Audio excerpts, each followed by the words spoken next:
Back to my channel Shukla Sarkar blog. বন্ধুরা সবাই কেমন আছো? আশা করি ভালো আছো। তো আমি আছি মোটামুটি ভালো। তো গুড মর্নিং বন্ধুরা, দেখো সকাল সকাল আমি চলে এসেছি রান্নাঘরে। তো রান্না করতে তো আজকে গ্যাস শেষ হয়ে গেছে, তাই স্টোভের মধ্যে রান্না করছি। তো স্টোভের মধ্যে কী কী রান্না করছি তোমাদেরকে সবটাই ভিডিওটা শেয়ার করব। তোমরা ভালো থেকো, সুস্থ থেকো, আর আমার চ্যানেলটা পুরোটা দেখবে। আর যারা নতুন আছো চ্যানেলে, তারা চ্যানেলটাকে সাবস্ক্রাইব করে বেল আইকনটা বাজিয়ে অল করে দেবে। আর ভিডিওটা যদি ভালো লাগে লাইক কমেন্ট শেয়ার করে দেবে, ঠিক আছে? তো বন্ধুরা দেখো, কাল রাত্রে আমার শেষ হয়ে গেছে গ্যাস, তাই গ্যাস শেষ হওয়ার কারণে 9:30 বাজে, তো গ্যাস শেষ হয়ে গেছিলো। তারপর স্টোভের মধ্যে জাল ধরিয়েছি কেরোসিন দিয়ে।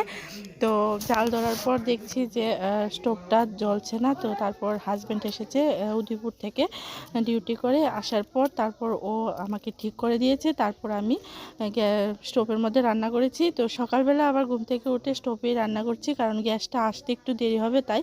তো কী কী রান্না করছি চলো তোমাদেরকে দেখাচ্ছি। এই দেখো, ফুলকপি দিয়ে আলু দিয়ে একদম নিরামিষ রান্না করছি। তারপরে রান্না করেছি ডাল দিয়ে, মা বড়ি পাঠিয়েছিল বাড়ি থেকে, তো বড়ি দিয়ে ডাল রান্না করেছি। তারপর করেছি আমার মেয়ের জন্য ভাজি। তারপর করেছি আমার হাজব্যান্ডের জন্য ক্যাপসিকামের মরিচের বড়া। তো বন্ধুরা দেখো, এর মধ্যে আমার স্টোভের জাল নিভে গেছে। তারপরে আবার কেরোসিন ঢেলে তারপরে আবার ধরিয়েছি, জাল ধরিয়ে এভাবে রান্না করেছি। রান্না টান্না করে সেরে তারপরে আবার যাব একটু বাজারে, একটু দরকার আছে। তো কেন বাজারে গিয়েছি সেটাও তোমাদের সঙ্গে শেয়ার করব। তোমরা ভিডিওটা কিন্তু স্কিপ না করে সবটা ভিডিও দেখবে, ঠিক আছে? তো চলো বন্ধুরা, এই দেখো আমি গ্যাসের মধ্যে কেরোসিন ঢুকিয়ে তারপরে আবার গ্যাসটা স্টোভটা অন করে তারপরে জাল ধরিয়েছি।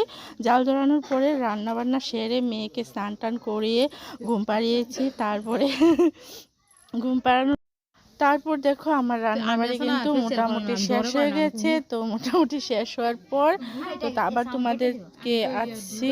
এই দেখো আমার রান্নাবান্না কিন্তু শেষ হয়ে গেছে। চলো তোমাদেরকে আমি দেখাচ্ছি কি কি রান্না করেছি। তো এই দেখো, এদিকে আমার স্টোভ ঠিক হয়ে গেছে। তারপরে এই দেখো আমার তরকারি হয়ে গেছে।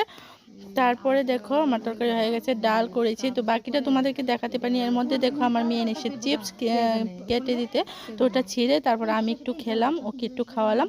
খাওয়ানোর পরে তারপর মেয়ে কান্না করছে, ভাত খাবে। তো আমার হাজব্যান্ড আর আমার মেয়েকে ভাত খাবার দিয়েছি। দেওয়ার পর আমি স্নান টান করলাম, করে ফ্রেশ ট্রেশ হলাম। দুপুরবেলা দেখো বন্ধুরা অনেক কাজ থাকে, কিন্তু সকাল থেকে রাত্রে পর্যন্ত একটা মেয়ের অনেক কাজ থাকে। কাজগুলো সেরে কিন্তু তারপরে কিন্তু আমি ব্লগটা একটু একটু তৈরি করে তারপরে কিন্তু তোমাদের কাছে আমি ছাড়ি। তো বন্ধুরা, তোমরা যদি আমাকে একটু সাপোর্ট না করো তাহলে কিভাবে হবে বলো? তোমরা আমার ভিডিওগুলি দেখবে, লাইক করবে, কমেন্ট করবে, শেয়ার করবে।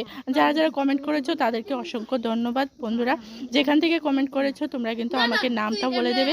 তো এই দেখো বন্ধুরা, আমি দোকানে আসার পর আমার একটা ইউটিউব ফ্রেন্ড আমি পেয়েছি। উনি বলছে যে আমার ইউটিউব চ্যানেল দেখে, এমনকি আমার ইউটিউব চ্যানেলে লাইক করেছে, ইউটিউব চ্যানেল সব সময় দেখে, শর্ট ভিডিও দেখে। তো আমার খুব ভালো লাগলো, ওনার সঙ্গে একটু ভিডিও করলাম। তারপরে চলে গেলাম কাপড়ের দোকানে। এই দেখো কাপড়ের দোকানে চলে এসেছি। কাপড়ের দোকানে গিয়ে তারপরে দাদার সঙ্গে একটু কথা বললাম। দাদা বললো যে আসেন আসেন। তারপরে যাইলাম, গিয়ে বসলাম। বসার পরে আমি আমার জন্য কিনবো একটা সোয়েটার। তো সোয়েটার কিনবো কেন সেটাও তোমাদের সঙ্গে শেয়ার করব পরবর্তী ভিডিওতে। তোমরা কিন্তু পরবর্তী ভিডিওটা আমার দেখে নেবে।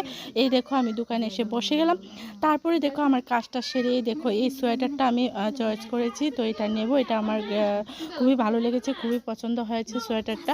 তো এটা আমি নেব ভাবছিলাম। তারপর দেখো বন্ধুরা, আমি সব কিছু সেরে কিন্তু বাড়িতে চলে এসেছি। তো বন্ধুরা আজকে ব্লগটা আমি এতটুকু শেষ করলাম। ভালো থেকো, সুস্থ থেকো, আবারও দেখা হবে পরবর্তী ব্লগে। Tata, good night, tata.